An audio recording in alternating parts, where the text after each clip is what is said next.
الف لام را، یہ وہ کتاب ہے جس کی آیتیں جچی تلی ہیں. پھر یہ کہ اللہ حکیم و خبیر نازل کرنے والے کی طرف سے بتفصیل بیان کی گئی ہیں. اس کا پیغام یہ ہے کہ اللہ کے سوا کسی کی عبادت نہ کرو، اور میں اس کی طرف سے تم کو ڈر سنانے والا اور خوشخبری دینے والا ہوں. اور یہ کہ اپنے پروردگار سے بخشش مانگو اور اس کے آگے توبہ کرو، وہ تم کو ایک وقت مقرر تک متاع نیک سے بہرہ مند کرے گا اور ہر لائق فضیلت کو اس کی فضیلت دے گا. اور اگر روگردانی کرو گے تو مجھے تمہارے بارے میں قیامت کے بڑے دن کے عذاب کا ڈر ہے. تم سب کو اللہ کی طرف لوٹ کر جانا ہے اور وہ ہر چیز پر قادر ہے.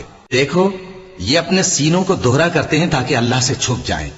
سن رکھو جس وقت یہ اپنے کپڑوں میں لپٹ رہے ہوتے ہیں تب بھی وہ ان کی چھپی اور کھلی باتوں کو جانتا ہے. وہ تو دلوں کی باتوں تک سے آگاہ ہے. اور زمین پر کوئی چلنے پھرنے والا نہیں مگر اس کا رزق